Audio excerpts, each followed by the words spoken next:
Hello dear students, मैं doctor Jitendra Kumar आपका स्वागत करता हूं हरियाणा के एजुसेट चैनल पर। Today we will discuss class 11th biology chapter 9 biomolecules part 1। It is very important and interesting chapter. आज के लेक्चर के ऑब्जेक्टिव्स हैं: analyse chemical composition of living organisms, amino acids, lipids, monosaccharides, nucleotides and primary and secondary metabolites। बच्चों, इस lecture के बाद हम जान पाएंगे कि जीवों में केमिकल कंपोजिशन कैसे एनालाइज करते हैं। साथ ही साथ हम बातचीत करेंगे amino acids, lipids, monosaccharides, nucleotides और प्राइमरी एंड सेकेंडरी मेटाबोलाइट्स के बारे में। There is a wide diversity in living organisms in our biosphere. बच्चों, हमारे बायोस्फीयर या जैवमंडल में विविध प्रकार के ऑर्गेनिजम्स प्रेजेंट हैं। इस पिक्चर में कुछ ऑर्गेनिजम्स दिखाए गए हैं। Are all living organisms made of the same chemicals, that is elements and compounds? क्या सभी जीव केमिकल कंपोजिशन के हिसाब से एक ही प्रकार के एलिमेंट्स और कंपाउंड से मिलकर बने होते हैं? बच्चों, यदि हम लिविंग टिश्यू जैसे पौधे के किसी भाग या जंतु के किसी अंग जैसे लीवर का केमिकल एनालिसिस करते हैं तो हमें कार्बन, हाइड्रोजन, ऑक्सीजन व अन्य एलिमेंट्स की लिस्ट प्राप्त होती है। इसी प्रकार यदि नॉन लिविंग थिंग्स जैसे मिट्टी को एनालाइज करें तो भी हमें सेम एलिमेंट्स की लिस्ट मिलती है। इसका मतलब है दोनों living and non living matter is made up of same elements, जैसा कि हम टेबल में देख सकते हैं। अगर इस लिस्ट को ध्यान से देखें तो हमें पता चलता है कि कार्बन व हाइड्रोजन अन्य एलिमेंट्स की अपेक्षा किसी भी लिविंग ऑर्गेनिज्म में ज़्यादा अमाउंट में प्रेजेंट होते हैं।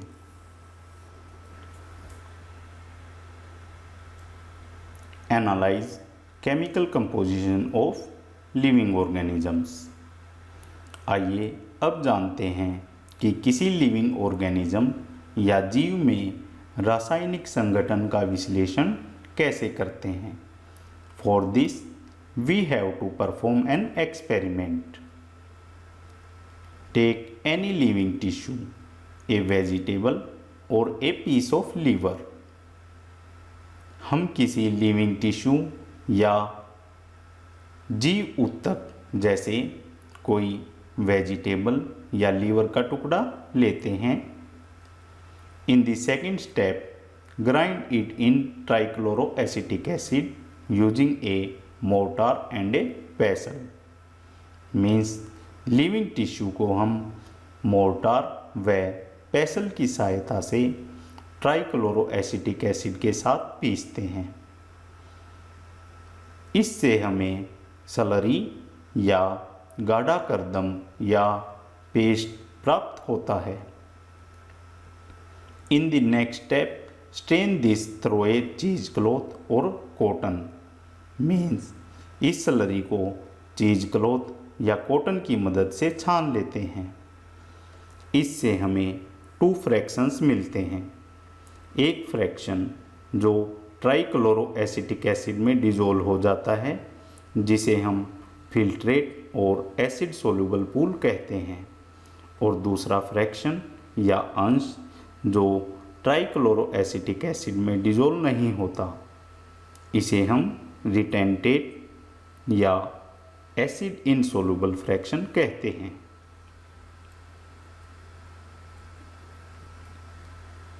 For analyzing composition of compounds in a tissue, one extracts the compounds then subjects the extract to various separation techniques till one has separated a compound from all other compounds. Means किसी tissue में मिलने वाले compounds या यौगिकों को analyse करने के लिए इन कंपाउंड्स को अलग करके वेरियस सेपरेशन टेक्निक्स या पृथक्करण विधियों द्वारा किसी एक कंपाउंड को दूसरे से अलग कर लेते हैं. In other words, one isolates and purifiers A compound. Analytical techniques when applied to the compound give us an idea of the molecular formula and the probable structure of the compound. बच्चों, analytical techniques या विश्लेषणात्मक तकनीकों का प्रयोग करके किसी compound का molecular formula और स्ट्रक्चर के बारे में जानकारी प्राप्त की जा सकती है. All the carbon compounds that we get from living tissues can be called biomolecules. However, living organisms have also got inorganic elements and compounds in them. How do we know this? जीवों में inorganic या अकार्बनिक elements भी होते हैं. हम इनके बारे में कैसे जान सकते हैं? For this, a slightly different experiment has to be done. Points of this experiment are: number 1, one weighs a small amount of a living tissue, say a leaf or liver, and this is called wet weight, and dry it. Point number 2, all the water evaporates. The remaining material gives dry weight. Point number 3, now the tissue is fully burned. All the carbon compounds are oxidized to gaseous form, that is carbon dioxide and water vapor are removed. Number 4 point, what is remaining is called ash. This ash contains inorganic elements like calcium, magnesium, etc. Inorganic compounds like sulfate, phosphate, etc. are also seen in the acid soluble fraction. Therefore, elemental analysis gives elemental composition of living tissues in the form of hydrogen, oxygen, chlorine, carbon, etc. while analysis for compounds gives an idea of the kind of organic and inorganic constituents present in the living tissues. इस experiment में थोड़ी मात्रा में living tissue जैसे पौधे के पत्ते या लीवर का टुकड़ा तोलकर ड्राई या शुष्क कर लेते हैं, जिससे सारा वाटर इवेपोरेट या वाष्पित हो जाता है. इससे हमें मटेरियल का ड्राई वेट पता लगता है. जब इस मटेरियल को जलाया जाता है तो सभी ऑर्गेनिक कंपाउंड्स कार्बन डाइऑक्साइड व वाटर वेपर के द्वारा गैसियस फॉर्म में रिमूव हो जाते हैं. बचे हुए मटेरियल को ऐश या भस्म कहते हैं. इस ऐश में इनऑर्गेनिक एलिमेंट्स जैसे कैल्शियम, मैग्नीशियम और इनऑर्गेनिक कंपाउंड्स जैसे सल्फेट और फॉस्फेट प्रेजेंट होते हैं. इस प्रकार एलिमेंटल एनालिसिस द्वारा लिविंग टिश्यू के हाइड्रोजन, ऑक्सीजन, क्लोरीन, कार्बन आदि की जानकारी प्राप्त होती है तथा कंपाउंड एनालिसिस द्वारा लिविंग टिश्यू के ऑर्गेनिक एवं इनऑर्गेनिक कंपाउंड्स की जानकारी प्राप्त होती है. इस टेबल में लिविंग टिश्यूज़ के रिप्रेजेंटेटिव इनऑर्गेनिक कंस्टिट्यूएंट्स दिखाए गए हैं. इनमें sodium, potassium, calcium, magnesium, water, एवं कंपाउंड्स जैसे sodium chloride, calcium carbonate, phosphate, sulphate शामिल हैं। Amino acids. Amino acids are organic compounds containing an amino group and an acidic group as substituents on the same carbon, that is the alpha carbon, hence they are called alpha amino acids. Amino acids ऐसे organic compounds हैं जिनमें एक ही carbon पर amino व carboxylic acid group प्रतिस्थापित होते हैं। इस कार्बन को अल्फा कार्बन एवं एमिनो एसिड को अल्फा एमिनो एसिड कहते हैं। इस डायग्राम में आप देख सकते हैं कि अल्फा कार्बन से 4 ग्रुप्स जुड़े हुए हैं और ये ग्रुप्स हैं amino group, carboxyl group, hydrogen and a R side chain. They are substituted methanes. There are 4 substituent groups occupying the 4 valency positions. These are hydrogen, carboxyl group, amino group and a variable group designated as R group. Based on the nature of R group, there are many amino acids. However, those which occur in proteins are only of 21 types. The R group in these proteinaceous amino acids could be a hydrogen, a methyl group, hydroxymethyl, etc. जैसा कि आप इस picture में भी देख सकते हैं, यदि ये R ग्रुप हाइड्रोजन है तो इसे ग्लाइसिन एमिनो एसिड कहते हैं और यदि ये मिथाइल ग्रुप है तो इसे एलेनिन और यदि आर ग्रुप हाइड्रोक्सी मिथाइल है तो इसे सीरीन एमिनो एसिड बनता है। Now let us see essential and non essential amino acids. Out of 21 amino acids our body can easily synthesize a few on their own and are called non-essential amino acids. They include alanine, asparagine, arginine, aspartic acid, glutamic acid, cysteine, selenocysteine, glutamine, proline, glycine, serine and tyrosine. बच्चों 21 amino acids में से कुछ amino acids जैसे alanine, asparagine, arginine etcetera हमारी body द्वारा बनाए जा सकते हैं। इन्हें हम नॉन एसेंशियल एमिनो एसिड्स कहते हैं।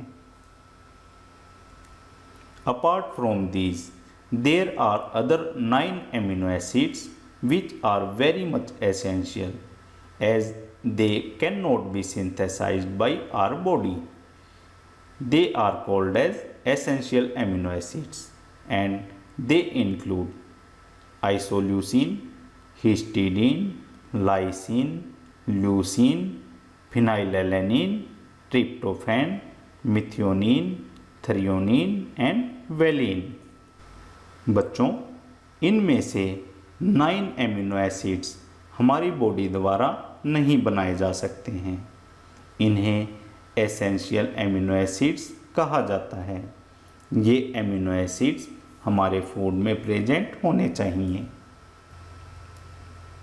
Now let us know about chemical and physical properties of amino acids.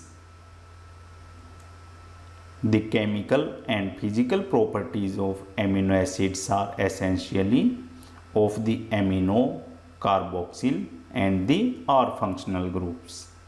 Based on number of amino and carboxyl groups, there are acidic, for example glutamic acid, basic lysine and neutral, for example valine amino acids। बच्चों, amino acids में amino एवं carboxyl groups की संख्या के आधार पर इन्हें acidic, basic या neutral समूहों में रखा जा सकता है। Similarly there are aromatic amino acids. Examples of aromatic amino acids are tyrosine, phenylalanine, tryptophan etcetera. Zwitter ionic form of amino acid।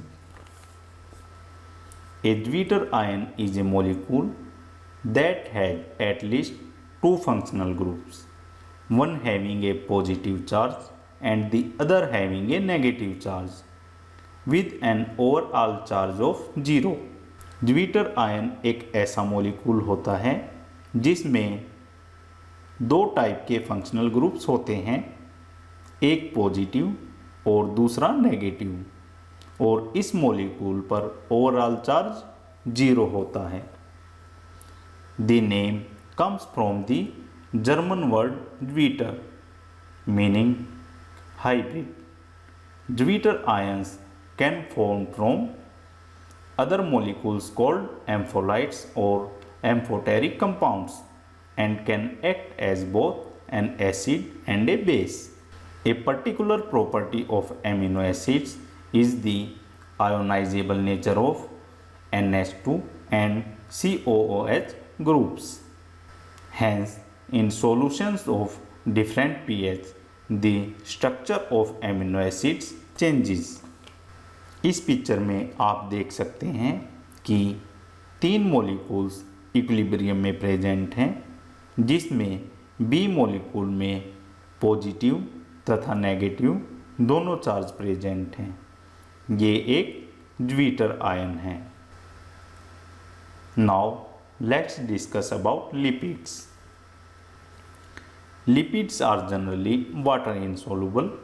They could be simple fatty acids. A fatty acid has a carboxyl group attached to an R group। द R group could be a methyl or ethyl or higher number of CH2 groups। These CH2 groups may be 1 carbon to 19 carbons। For example, palmitic acid has 16 carbons including carboxyl carbon। Arachidonic acid has 20 carbon atoms including the carboxyl carbon। इस picture में आप देख सकते हैं कि palmitic acid में कुल 16 carbon हैं तथा एरिचिडोनिक एसिड में कुल 20 कार्बन हैं। Saturated and unsaturated fatty acids. Fatty acids could be saturated that is without double bond और unsaturated that is with one or more carbon-carbon double bonds। As you can see in the picture, saturated fatty acids में individual carbon atoms के बीच कोई double bond नहीं होता है तथा unsaturated fatty acids में individual carbon atoms के बीच एक या एक से ज़्यादा डबल बॉन्ड प्रेजेंट होते हैं। Saturated fatty acids room temperature पे सॉलिड होते हैं तथा एनिमल्स से प्राप्त होते हैं, और unsaturated fatty acids room temperature पे लिक्विड होते हैं। ये हमें पौधों से प्राप्त होते हैं, इन्हें हम ऑयल या तेल भी कहते हैं। Difference between saturated and unsaturated fats. Saturated fats consist of saturated fatty acids, and saturated fatty acids have no double bonds between the carbon atoms of the fatty acid chains। Unsaturated fats consist of unsaturated fatty acids which contains one or more than one double bonds between the carbon atoms of the fatty acid chain। Saturated fats have higher melting point while unsaturated fats have lower melting point. At room temperature, saturated fats exist as solid while unsaturated fats exist as liquid. Saturated fats cannot be hydrogenated while unsaturated fats can be hydrogenated. Saturated fats have high cholesterol content while unsaturated fats have no cholesterol content. Another simple lipid is glycerol, which is trihydroxypropane. Many lipids have both glycerol and fatty acids. Here, the fatty acids are found esterified with glycerol. They can be then monoglycerides, diglycerides and triglycerides. जैसा कि आप diagram में देख सकते हैं, glycerol में जब एक फैटी एसिड जुड़ता है तो इसे मोनोग्लाइसराइड, अगर दो फैटी एसिड जुड़ते हैं तो इसे डाइग्लाइसराइड और यदि तीन फैटी एसिड जुड़ते हैं तो इसे ट्राइग्लाइसराइड कहते हैं। Some lipids have phosphorus and phosphorylated organic compound in them. These are phospholipids. They are found in cell membrane. Lecithin is one example. बच्चों, लेसिथिन सोयाबीन में मिलता है। Some tissues, especially the neural tissues, have lipids with more complex structures. The nervous system is enriched with important classes of lipids, sphingolipids and cholesterol, which compose their major portion of the brain, particularly in the form of myelin. बच्चों, picture में आप phospholipid, lecithin और cholesterol को देख सकते हैं। Now let us see monosaccharides. Monosaccharides, also called simple sugar, are the simplest form of sugar and the most basic units of carbohydrates. They cannot be further hydrolyzed to simpler chemical compounds. बच्चों, monosaccharides सबसे simple sugar होती हैं। इनको further simple chemicals में hydrolyse नहीं किया जा सकता। The general formula is CnH2nOn. They are usually colorless, water soluble and crystalline solids. Some monosaccharides have a sweet taste. Examples of monosaccharides include glucose, fructose and galactose. Monosaccharides are the building blocks of disaccharides such as sucrose and lactose, and polysaccharides such as cellulose and starch. Dear students, monosaccharides, disaccharides और polysaccharides के building blocks होते हैं और ये इनसे मिलकर बने होते हैं। Functions of monosaccharides. Monosaccharides are used to produce and store energy. Most organisms create energy by breaking down the monosaccharide glucose and harvesting the energy released from the bones.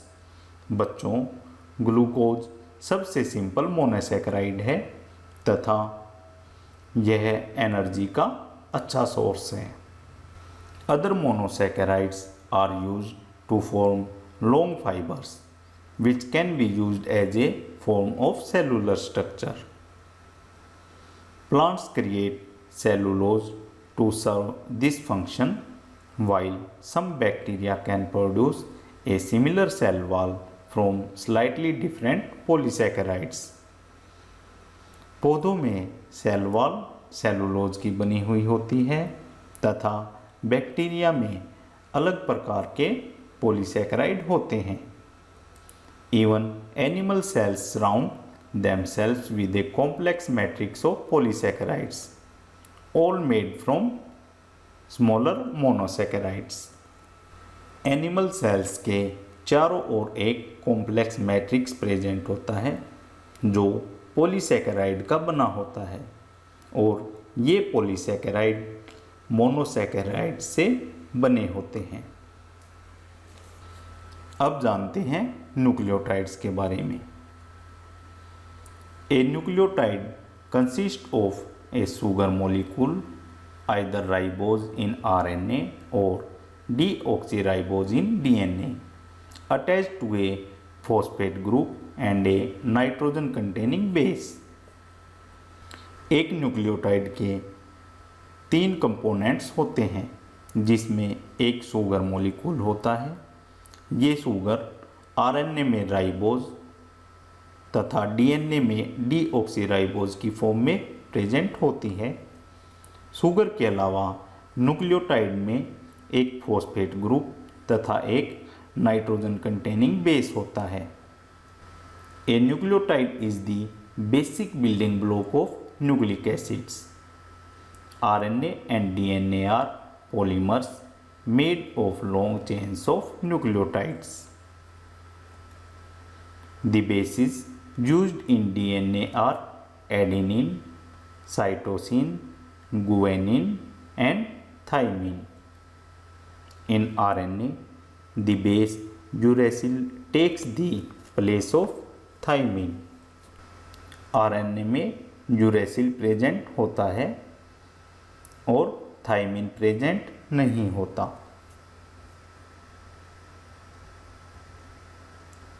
Living organisms have a number of carbon compounds in which heterocyclic rings can be found. Some of these are nitrogen bases adenine, guanine, cytosine, uracil and thymine. When nitrogen base found attached to a sugar, they are called nucleosides. Adenosine, guanosine, thymidine, uridine and cytidine are nucleosides. बच्चों, जब एक nitrogen base sugar molecule के साथ attached होता है तो इसे हम न्यूक्लियोसाइड कहते हैं। 5 प्रकार के न्यूक्लियोसाइड्स हैं एडिनोसिन, गुआनोसिन, थाइमिडीन, यूरिडीन और साइटिडीन। आप डायग्राम में एडिनोसिन और यूरिडीन को देख सकते हैं। If A phosphate group is also found esterified to the sugar of nucleoside, they are called nucleotides. Adenylic acid, thymidyllic acid, guanylic acid, uridylic acid and cytidyllic acid are nucleotides. बच्चों, जैसा कि आप diagram में भी देख सकते हैं, एक न्यूक्लियोटाइड के 3 कंपोनेंट्स होते हैं, पेंटोज शुगर, नाइट्रोजन बेस और phosphate.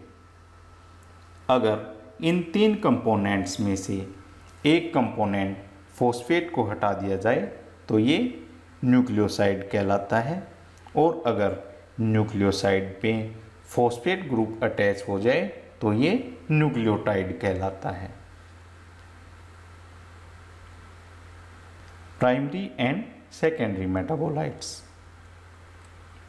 A primary metabolite is a kind of metabolite that is directly involved in normal growth, development and reproduction. Some common examples of primary metabolites include lactic acid and certain amino acids.